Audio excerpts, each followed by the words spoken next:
Hello विद्यार्थी मित्रांनो, global online मराठीवर आपलं हार्दिक स्वागत. आज मी Rahul sir, your management educator, आज तुमच्यासाठी घेऊन आलो आहे ह्युमन रिसोर्स मॅनेजमेंटचा पार्ट 2. काल आपण याचा पार्ट 1 डिस्कस केला, ज्याच्यात आपण बेसिक्स बद्दल बोललो, बेसिक्स बद्दल डिस्कशन केलं होतं की ह्युमन रिसोर्स काय असतं, ऑब्जेक्टिव्ह काय असतात, फीचर काय असतं वगैरे वगैरे. तर आज आपण याचा पार्ट 2 डिस्कस करणार आहेत. त्याच्या आधी मी तुम्हाला सांगू इच्छितो की आमची ग्लोबल ऑनलाईन ॲप आहे, ज्याच्यात आपल्या MS शी संबंधच्या प्रिपरेशनशी संबंधित बऱ्याचशा फॅसिलिटी उपलब्ध आहे. आपण या ॲपला डाउनलोड करा आणि आमच्या पेपर 1 प्लस वेगळ्या वेगळ्या डिफरंट सब्जेक्ट्सच्या पेपर 2 ची तयारी ऑलरेडी आमच्या बॅचेसच्या माध्यमातून सुरू झाली आहे. या बॅचेसला जॉईन करण्यासाठी तुम्ही दिलेल्या व्हॉट्सअप नंबरवर मेसेज किंवा कॉल करून ती बॅच जॉईन करू शकता. So let's start. आजच्या लेक्चर कव्हरेजमध्ये आपण करणार आहे ह्युमन रिसोर्स प्लॅनिंग, रिक्रुटमेंट आणि सिलेक्शनचा part 1 through MCQ. So today's first question is, which of the following is not the external sources of recruitment. काल मी तुम्हाला सांगितलं होतं की रिक्रुटमेंट आपण 2 सोर्सेसनी करतो, इंटरनल आणि एक्सटर्नल. तर आज आपल्याला विचारलं आहे की एक्सटर्नल सोर्स यांच्यापैकी कोणता नाही. आपल्याकडे ऑप्शन आहे A advertisement, B campus recruitment, C private employment agency आणि डी ट्रान्सफर. तर याचा आपला करेक्ट आन्सर आहे डी, ऑप्शन डी ट्रान्सफर. कारण कसं आहे की ट्रान्सफर जी आहे ती इंटरनल आहे. कारण फॉर एक्झाम्पल कोणी नागपूरला कोणाचं पोस्टिंग आहे आणि त्याला आपल्याला पाठवायचं आहे अमरावतीला, तर ती काय झाली, ट्रान्सफर झाली. त्याच्यासाठी ऑर्गनायझेशन जी आहे ती बाहेर कॉन्टॅक्ट नाही करणार.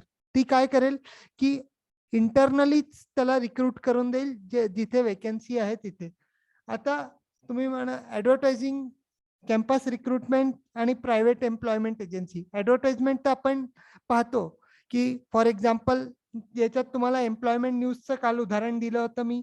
फॉर एक्झाम्पल तुम्ही जर हितवाद पाहाल किंवा महाराष्ट्र टाइम्स पाहाल, तर याच्यात कंटिन्युअस एका पर्टिक्युलर डेला किंवा संडे वगैरेला बऱ्याचशा वेकन्सीजच्या ॲड येतात. तर याच्यात आपल्याला हे ॲडव्हर्टायझिंग म्हणून कन्सिडर करता येईल. कारण हे एक्सटर्नल आहे, हे ऑर्गनायझेशन करून राहिलं आहे, पण आतमध्ये नाही करत आहे, तो बाहेर करत आहे. जे त्याच्याकडे लोक येतील, वॉक इन जसे असतात, तर त्याच्यात लोक बाहेरून येतात. त्याच्या ऑर्गनायझेशन मधनं कोणी तिथे येत नाही परत. ते जेवढे जे एम्प्लॉईज आहे, म्हणजे जे कॅन्डिडेट्स आहे, they all come from outside. आणि कॅम्पस रिक्रुटमेंट याला तर सगळ्यांनीच पाहिलं असेल. जेव्हा आपण MBA मध्ये असाल किंवा M.Com मध्ये असाल, त्यावेळी कॅम्पसवाले कडनं रिक्रुटमेंट होतच. आज जे कॉलेजेस आहे तिथे आपल्याला जर ऍडमिशन घ्यायची आहे, तर आपण काय पाहतो की यांचं प्लेसमेंट आहे की नाही, कॅम्पस रिक्रुटमेंट व्यवस्थित आहे की नाही. तर जर तिथनं प्लेसमेंट 100% होत असेल, तर त्या कॉलेजमध्ये आपण ऍडमिशन घेतो. So campus recruitment is also external source. आणि प्रायव्हेट एम्प्लॉयमेंट एजन्सी याचं सगळ्यात चांगलं उदाहरण आहे रिलेवल. रिलेवल एक व्हर्च्युअल प्लॅटफॉर्म आहे अनअकॅडमीचा. त्याच्यात काय करतात की तुमची एक टेस्ट घेतली जाते आणि त्या टेस्टला जर तुम्ही क्वालिफाय करता, तर तुमचा व्हिडिओ रेझ्युमे बनवून ते जे लोक आहे रिलेवल वाले, ते चांगल्यात चांगल्या कंपनीत तुमचं पोस्टिंग करून देतात. आता हे कितपत खरं आहे हे त्यांनाच माहिती. Question number 2, which of the following is not a demand forecasting technique in human resource planning. HRP म्हणजे human resource planning. Option A managerial judgement, B trend analysis, C Delphi technique आणि डी इंटरव्ह्यू टेक्निक. तर याच्यात आपला correct answer आहे option D interview technique.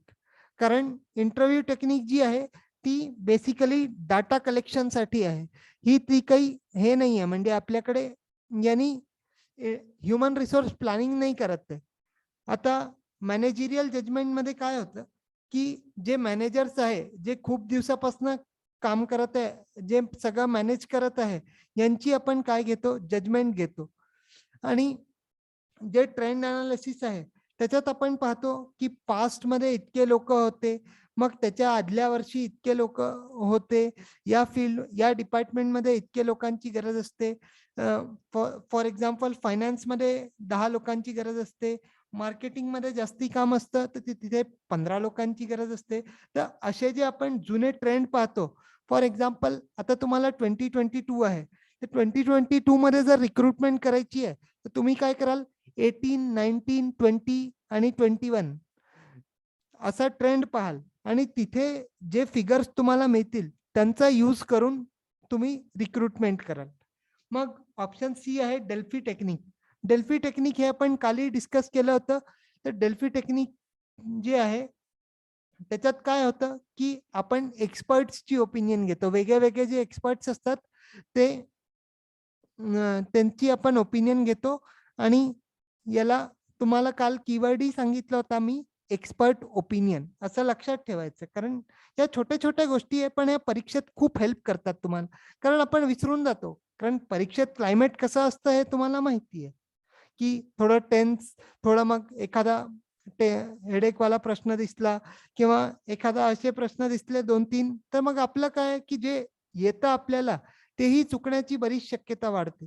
तर या छोट्या गोष्टी जर आपण लक्ष देऊ तर हे आपल्याला इमिडिएट क्वेश्चन पाहिल्यावर आपल्या लक्षात येईल की राहुल सरांनी हे सांगितलं होतं याचा कीवर्ड, म्हणून याचा आन्सर हे होईल. तर अशी पद्धत लावून आपण क्वेश्चनला, आणि याचा अजून एक फायदा असाही होतो की तुम्ही क्वेश्चनला लवकरात लवकर आन्सर करू शकता. Question number 3, which of the following is not considered as merits of human resource planning? आता नॉट कन्सिडर्ड ॲज मेरिट्स म्हणजे विचारलं काय आहे तुम्हाला, डिमेरिट विचारलं. तर ऑप्शन ए आहे आपल्याकडे quick process, option B assistant training and development, option C resistance of employee आणि option D both A and C. आता याच्यात जर आपण ए बी सी डी ला जर पाहू तर आपला जो ऑप्शन बी आहे की असिस्टंट ट्रेनिंग अँड डेव्हलपमेंट हा मेरिट आहे. कारण यांनी आपल्याला काय कळतं की कोणते एम्प्लॉईज असे आहे की ज्यांना आपण जर थोडीशी ट्रेनिंग दिली तर यांना आपल्याला पुढच्या पोझिशनचं काम देता येईल. म्हणजे फॉर एक्झाम्पल एखादा सबऑर्डिनेट आहे, त्याला जर आपण ट्रेन केलं तर त्याला आपल्याला जे पलीकडचे डिपार्टमेंट्स आहे तिथे आपल्याला ट्रेनिंगच्या माध्यमातून ती स्किल डेव्हलप करता येईल की इथे असं असं काम करायचं आणि तो डेव्हलप करू शकेल. त्यांनी काय होईल की तुमचं जे रिक्रुटमेंटचा जो खर्च आहे तेवढ्या भागाचा तो खर्च वाचून जाईल. हे एक ऍडव्हान्टेज आहे असिस्टंट ट्रेनिंग अँड डेव्हलपमेंट. मग ऑप्शन बी ए आहे क्विक प्रोसेस. अरे बाबा, प्लॅनिंग करत आहे, काही प्लॅनिंग काही एक दिवसाचं काम आहे का, आणि तेही ऑर्गनायझेशनल लेवलवर. फॉर एक्झाम्पल तुम्हाला कुठे फिरायला जायचं आहे, काही वेकेशन आहे, तर तिथे जर तुम्ही प्लॅनिंग कराल तर तुम्ही अर्ध्या तासात सगळं प्लॅन करून घेईल की असं असं जायचंय, असं आपल्याला इथे थांबायचंय, मग इकडे हे पाहायचंय ते पाहायचंय, असं करून तुम्ही प्लॅनिंग करून घ्याल. पण हे ऑर्गनायझेशनल लेवलवर आहे ना. क्विक प्रोसेस कुठे होईल, इथे तर वेळ लागेल. इथे तुम्ही एक ठरवाल, समोरचा दुसरं ठरवेल, त्याच्यात वाद होईल, त्यालाही सॉर्ट आउट करावं लागेल. त्याच्यामुळे हे क्विक प्रोसेस नाही आहे, that is a lengthy process. Human resource management जे आहे ते काय आहे, लेंदी प्रोसेस आहे. आणि फॉर जे ऑप्शन सी आहे आपला रेजिस्टन्स ऑफ एम्प्लॉई, एखाद्या वेळेस एम्प्लॉई नाही म्हटलं की जा, मी नाही करत, काय करायचंय तुम्हाला करा, मी आपला जॉब इथून रिझाईन करतो आणि जातो. यांनी काय होईल की जी पोझिशन आहे ती तर वॅकंट होईल, प्लस डबल प्लॅनिंग करावं लागेल की आता याच्या जागेवर कोणाला आणायचं. म्हणून आपला जो करेक्ट आन्सर होईल तो ऑप्शन डी होईल, दॅट इज ऑप्शन ए आणि ऑप्शन सी. Next question. आता इथे 2 स्टेटमेंट दिले. Recruitment is not a negative process आणि statement 2 selection is a positive process. तर याचा आपला जो करेक्ट आन्सर आहे, हा सॉरी इथे जो आपला करेक्ट आन्सर आहे तो ऑप्शन नंबर ए आहे. No, A is the correct answer, not B. कारण याच्या मागे कारण आहे की रिक्रुटमेंट जी आहे ती निगेटिव्ह प्रोसेस नाही आहे. हे तर अगदी बरोबर आहे.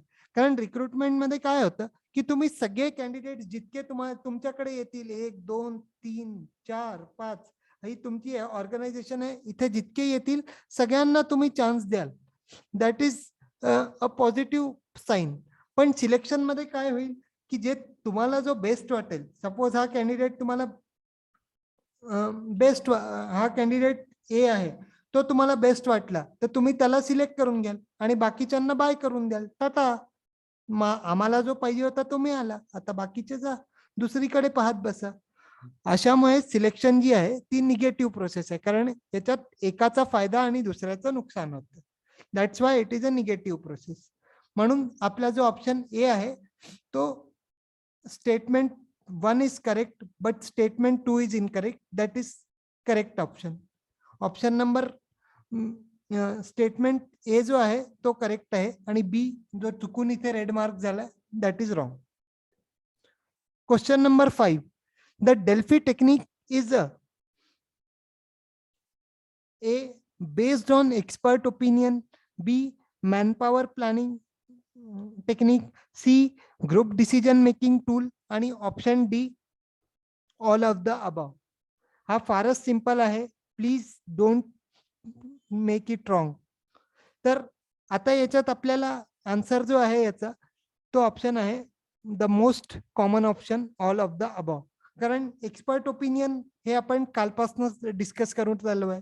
मॅन पॉवर प्लॅनिंग, HRP लाच मॅन पॉवर प्लॅनिंग म्हणतात, हे कालही सांगितलं होतं.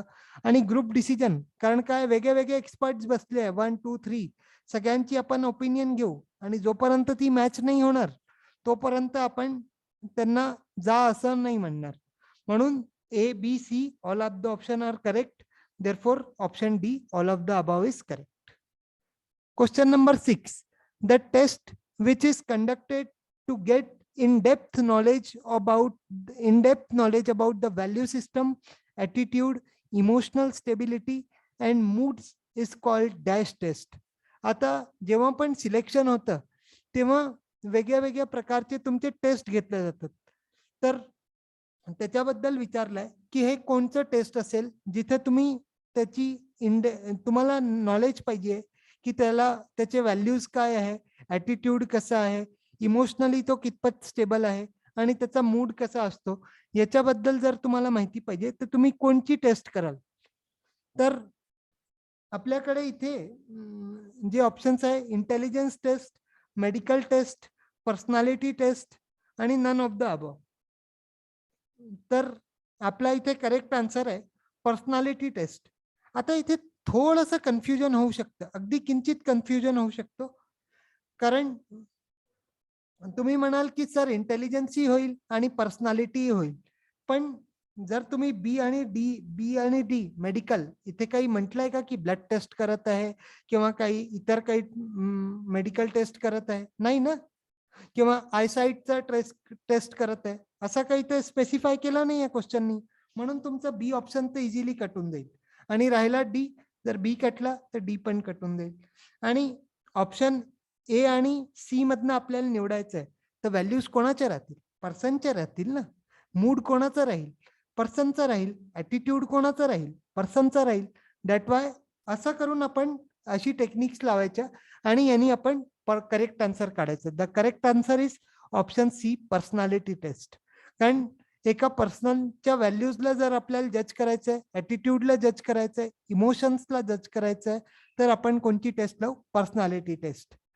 आजच्या सेशनला आपण इथेच एंड करू. उद्या पुन्हा भेटू नवीन व्हिडिओमध्ये. तोपर्यंत टेक केअर, बाय आणि आपली प्रिपरेशन जोरात चालू राहू दे. थँक्यू.